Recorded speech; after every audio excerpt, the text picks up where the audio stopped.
I'm Zhou Yun, and today is the biggest day of my life. I'm 18, which means I get my one shot at the Lord Awakening ceremony. One shot. No retries. No, let me respawn and try again. If I mess this up, I become a sad statistic at family dinners forever. My parents and baby sister walked me to the center, and Dad did the classic, no pressure, son, speech, which is universally known to mean, there is so much pressure, son. My mom's hands were shaking around her water bottle like she was trying to make a smoothie out of pure anxiety.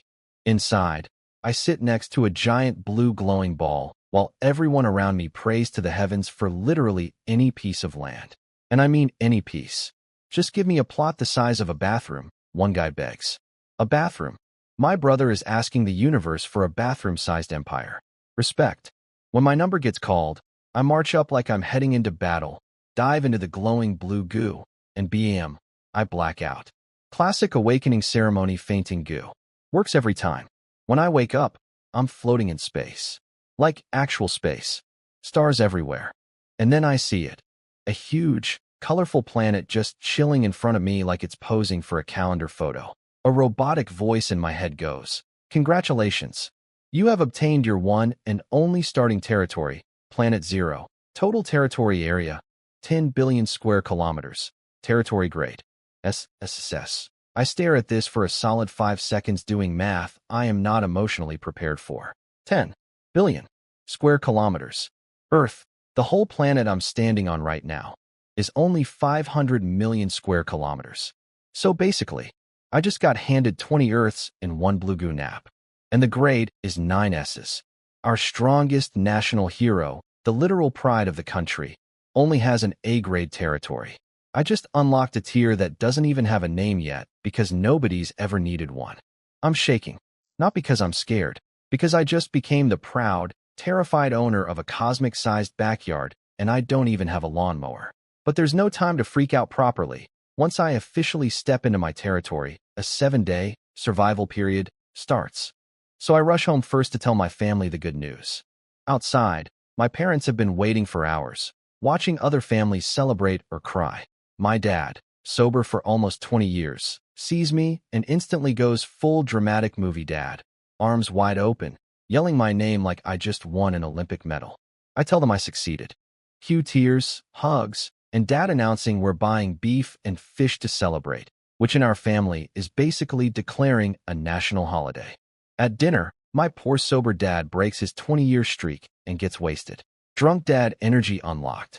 He keeps begging to know how big my territory is, and mom keeps swatting at him because she thinks if it's small, asking will hurt my feelings. So I decide to have a little fun. Guess, I say. 1000 square meters? My little sister guesses. Bigger. 10,000. Bigger. My mom, stunned. 10,000 is already huge. That's a government subsidy tier.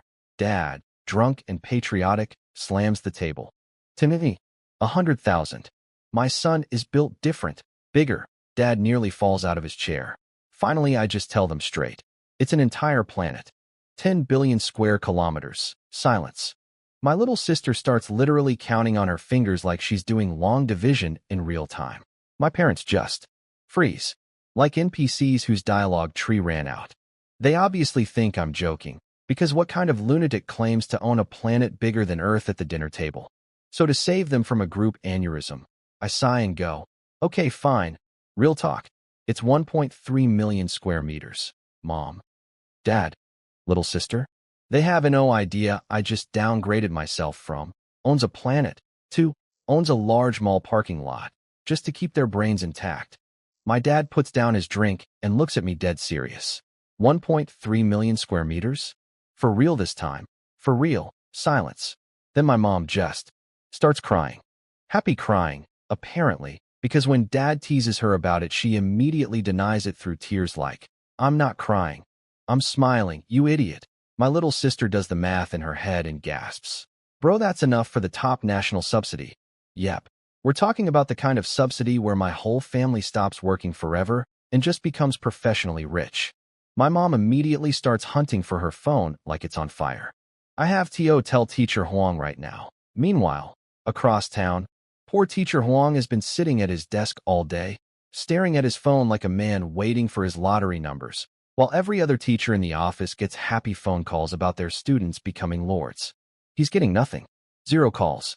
The grade director even strolls over to comfort him in the most backhanded way possible, basically gloating that his class produced 7 lords today. Teacher Huang is dying inside. Then his phone rings. Zhou Yun's mom. The screen says. He answers, and the second he hears, 1.3 million square meters. The man straight up screams so loud the grade director nearly throws his own water cup across the room. Teacher Huang starts cackling like a maniac, yelling that I'm basically a top 3 lord in the entire country's history, and that he personally, not that sneaky grade director who suddenly wants to help, is filing my subsidy paperwork himself. This is his glory, and he's not sharing it with anybody. Cue Teacher Huang sprinting to the government office, casually saying, "Excuse me, I'm filing a national first-tier subsidy for my student," and watching an entire bureaucracy part like the Red Sea for him. 5 minutes later, paperwork, done. That afternoon, Teacher Huang shows up at my house with literally the city mayor's whole leadership crew in tow. My parents are losing their minds trying to act normal in front of VIPs who are weirdly chill and friendly, like we're all old buddies now. They hand me a fancy Lord Survival kit and a testing crystal, because apparently my word isn't legally enough. I have to go into my territory, measure it for real, and bring proof back before the subsidy gets approved. No pressure. Lies. Massive pressure. That night, I can't sleep, just turning this glowing crystal over in my hands, wondering what's waiting for me on an entire planet. Next morning, 7 a.m. I say bye to my family, link up with my territory. There's a flash of white light, dizziness, and boom, lights out. I wake up to the most adorable sound ever. Squish, squish, squish. I leap up in full defense mode, ready to fight for my life. Against a crowd of multicolored, jiggly, big-eyed jellies, just vibing, staring at me like I'm the most interesting thing they've seen all week. I scan one with my Lord Vision scanner thingy and get water slime. Rank F. Every single stat is a flat 1. Talent. Doesn't get hurt by water. Skills. None. Basically described as born to be bullied, too scared to fight back. Cool. My mighty empire's first citizens are anxious jelly cubes with the combat power of a sneeze. Then the system dumps a bunch of standard lord stuff on me. 10. Militia conversion talismans. Basically jelly recruitment cards. Shop access. A social network for fellow lords. The usual onboarding package. I decide not to waste my precious talismans on slimes yet, because let's be honest, recruiting a slime army is not exactly conquer the galaxy material. So I start walking through my insanely lush, plant-covered planet, and somehow the slimes just follow me, like a parade of bouncing jello cups. I stop, they stop. I walk, they bounce along behind me. It's ridiculous and weirdly wholesome, and I don't have the heart to shoo them away. Then suddenly they all freeze and hide. Slime instincts activating. I follow their lead and duck behind a tree too, and that's when I hear it. A deep, rumbling, HHHRRR sound. Something is sleeping nearby. I creep closer and find a 3-meter-long bear with golden fur, just napping like it owns the place, which, fair, it kind of does. I scan it and nearly fall over. Profound Earth Bear. Rank B, actual stats, actual skills, a real threat, and a real opportunity. B rank? On a brand new Lord starting planet? That's basically unheard of. Most Lords are stuck with F, E, D rank fodder their whole early game. B rank creatures only show up on the planets of legendary, top 1,000 in the World Lords. Standing there, staring at a sleeping golden bear surrounded by my jelly entourage, one thought hits me like a freight train. Maybe, just maybe, I'm not just a lord. Maybe I'm about to become an absolute unit. Quick lore dump while I creep up on Sleeping Bear Boy. 300 years ago, in 2026, Earth got absolutely wrecked by monsters made of black smoke called Calamity Beasts.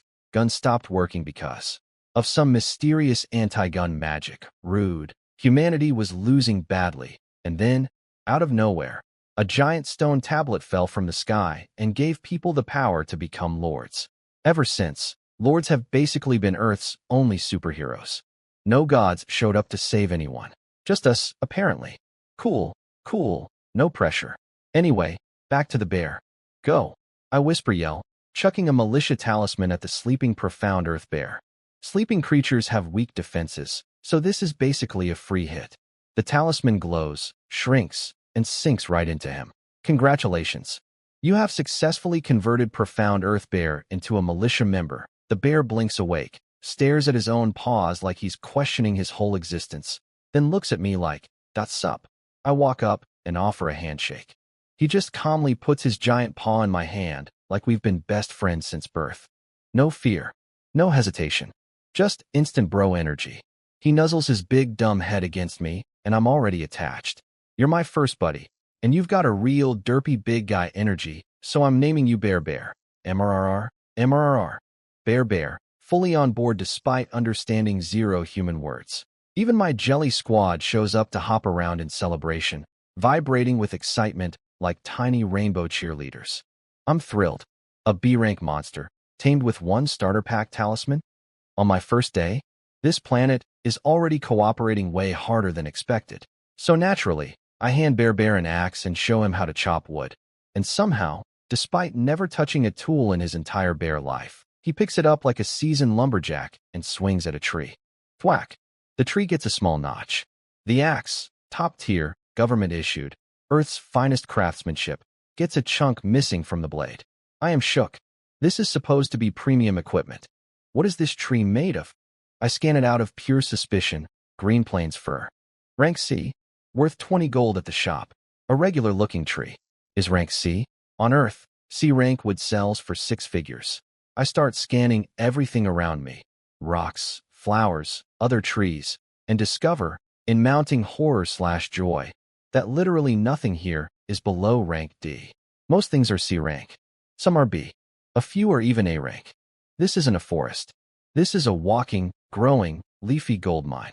Suddenly the whole 9S rank territory thing makes total sense. It's not just the size. It's that every blade of grass here is basically a luxury item. Only problem. How do I even harvest treasure tier trees when my fancy government axe just rage quit on contact? Bear Bear, sensing my crisis, drops the axe like it's beneath him, roars, and just full-on slaps the tree with his bare paw. Tum! The whole tree shakes. He slaps it again. And again. Open palm bear smackdown. No weapons needed. Just pure B-rank bear fury. After about 30 seconds of relentless bear slapping, the tree finally goes, crack, and topples over. Nice work, big guy. I give him a thumbs up. Tool-less tree felling, courtesy of bare hands. Absolute legend. Now I've got premium lumber and zero basic materials to actually build anything with. Using treasure wood for a regular hut would be like building a doghouse out of gold bars. So my brain goes straight to one place, the Lord's network. Time to see if some other lord out there has boring, regular wood they're willing to trade, because apparently on this planet, boring is a luxury I don't have. I check the Lord's network and it's basically chaos. Everyone's either dying or crying. Stuck on an island with literally one tree. Send help. My village is just old people. Is that a militia or a retirement home? My territory really is the size of a bathroom. How do I even develop that? So yeah, mostly disaster reports. I'm not here to chat though. I post my fancy C-rank tree like it's a Craigslist ad. Trading one Green Plains fir for basic F-rank wood. The chat explodes. And oh way, that's C-rank lumber. Bro, you're trading that away this early? Are you insane? Who cares? I'm offering 10 F-rank wood, 30 wood. Let's be friends. Sir, may I call you father? Within minutes, I've got literally hundreds of friend requests flying in. People aren't dumb. Anyone casually tossing out treasure tier wood on day one is either loaded with resources or has zero idea what they're holding. Either way, everybody wants in. I accept a guy named Leon Kuhn, who offered 30 wood. We trade. Boom, my fancy tree for his regular wood, done in 2 seconds. He even slides into my DMs afterward like, hit me up anytime for wood deals, my friend, smooth businessman energy.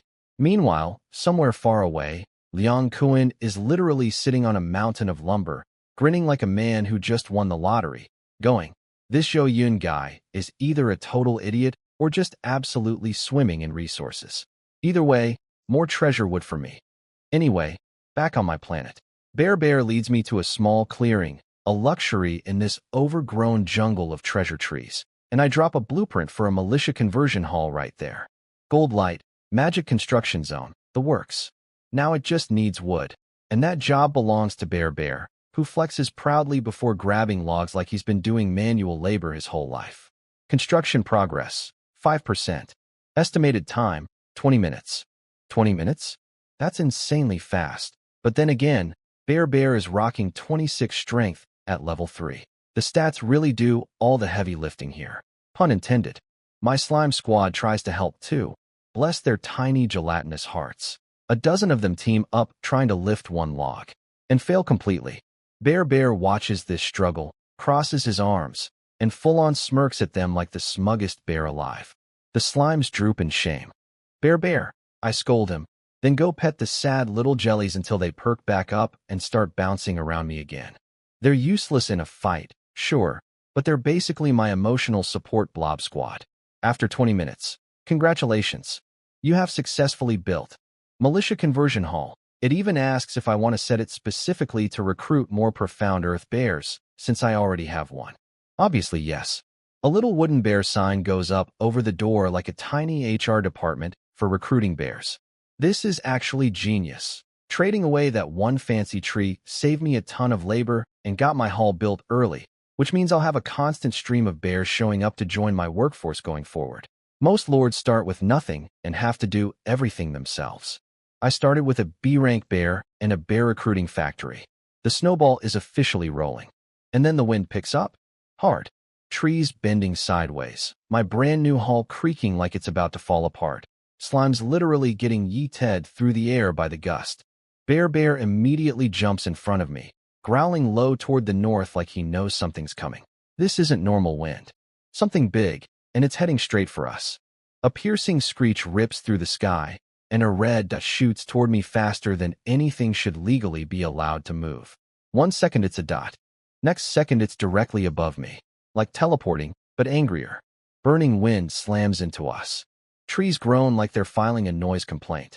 Bear digs all 4 paws into the dirt and still gets shoved back, carving deep trenches in the ground just from the wind. He takes the hit, so I don't have to. Absolute unit. Never forget it. But the real problem is perched on a tree less than 100 meters away. A massive bird, completely covered in fire-red feathers, staring directly into my soul. My whole body goes cold the second we make eye contact. I am, without question, not the apex predator in this interaction. I throw a scan at it because honestly, if I'm about to die, I at least want to know what killed me. Name, Solar Blaze Divine Bird. Rank, SSS. Level. Every stat. Skills. Every single stat is just question marks. That's not strong. That's scan failed because you are not worthy of this information. This thing is so far above me that my system literally refuses to compute it. For context, Earth's strongest known monster pet, owned by Earth's strongest lord, only hits S rank. The literal king of all the apocalypse monsters that nearly destroyed humanity for 300 years only reaches SS. And this bird, casually chilling on a tree branch 10 minutes after I moved in, is SSS. I am one really bad day away from becoming a smoking crater. Then the bird burps. I would like to repeat that. The terrifying, god-tier, reality-breaking SSS bird burps, and out comes a wall of fire that instantly turns an entire forest south of us into ash. Like gone. Vaporized. The bird looks visibly relieved afterward, gives a satisfied little chirp, glances at me one more time. No malice, just mild curiosity, like checking out furniture, then rockets off toward the west and disappears. I just stand there shaking. If that burp had been aimed 2 degrees to the left, I would currently be participating in this story as Ash. My slimes come bouncing back, a little singed but alive, and then the fire-type ones start freaking out, pointing toward the burned area like they found something amazing. You want me to go look over there? I ask. Squish. Universal slime language for, yes obviously, keep up. So Bear and I follow them into the scorched zone, which is basically a frying pan now. The closer we get to the center, the hotter it gets. Like, sweating through my clothes, ground feels like a stovetop hot. My fire slimes, immune to heat, skip merrily ahead like this is a spa day. Eventually they stop, start digging excitedly, and pull out a glowing red crystal like proud little archaeologists. I scan it because at this point scanning things before touching them feels like basic survival. Name: Solar Blaze Ember Crystal. Rank: S. Effect: one-time throwable. Deals 1000 fire damage per second for 10 seconds. Shop value: 200,000 gold. I do the math and immediately feel ill. Bear, tough as nails, way tankier than me. Would survive maybe 1 second against this thing. I personally would last roughly 0 seconds. This crystal is basically a pocket-sized apocalypse. I immediately shove it into my Lord Space storage like it's a bomb, because it basically is one. Then I look at my proud little fire slimes, practically vibrating with excitement, waiting for praise like puppies who just brought back a stick. Except the stick is a literal weapon of mass destruction. A good lord rewards good work, so I dump out random stuff from my survival kit. Lighter, flashlight, energy jelly, the works, and tell them to take their pick. They stare at the pile, completely stumped, eyes practically spinning in confusion. Then one fire slime locks eyes on the energy jelly like it just found its soulmate, reaches out a tiny limb, and nods firmly. Squish, yeah? That one. That's the one it wants. I unwrap an energy jelly and hold it out to the fire slime, mostly just curious what it'll do with it. The slime stares at it, studies it like it's defusing a bomb. Then, without warning, just YETS itself onto the jelly and swallows the whole thing, wrapper included. Its little body wiggles like it's chewing, somehow. Then it spits the wrapper back out, jelly successfully digested. It lets out a satisfied little squish and starts glowing. The glow fades, and its wounds are just gone. I blink. That's a level-up glow. But slimes leveling up by eating snacks instead of fighting monsters? That's never been a thing in recorded history. So obviously, I scan it to confirm I'm not losing my mind. Level 4. It was level 3 10 minutes ago. It actually leveled up from eating candy. I need to verify this isn't a fluke, so I unwrap a second jelly. Except before I can even offer it, another fire slime YONKS it straight out of my hand like a seagull stealing fries. Fine. Science continues regardless of consent. That one levels up too.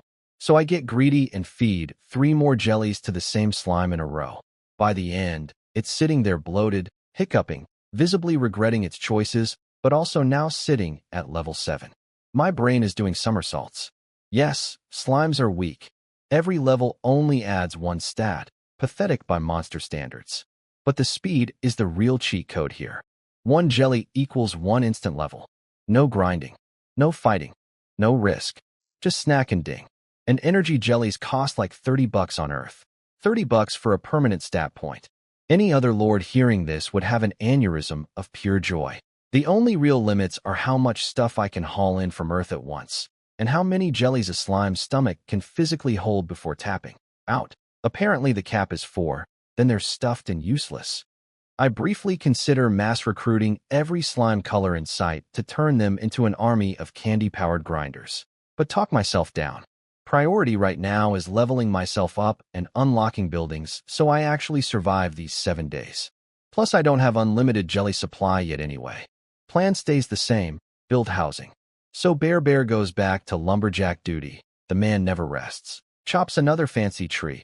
I trade it to Liang Kuan again for plain wood, and Bear, running on 0 snacks, pure dedication, builds my first house in 20 minutes flat. Congratulations. Residence built. Residence. Restores 5 health and 5 loyalty nightly. Capacity, 0/4. And then gold light wraps around me too. Congratulations on building 1 residence and 1 militia hall. You have leveled up to Lord level 2. New skill unlocked. Power sink. Lord space expanded. New blueprints unlocked. Lumber mill. Mine, granary. Level up baby. I check my stats immediately like a kid checking report cards. Level 2. Strength 7. Stamina 6. Intelligence 8. Spirit 17. Speed 7. 1 subject. Bear, 1 militia hall, 1 house. I tap on Power Sink to see what it does. Power Sink. Borrow stats from any subject under your command and apply them to yourself. Cooldown, 5 days. Finally, some actual self-defense that isn't. Stand very still and hope the apex predator is full. I immediately sync with Bear and feel a rush of raw power and health flood through me.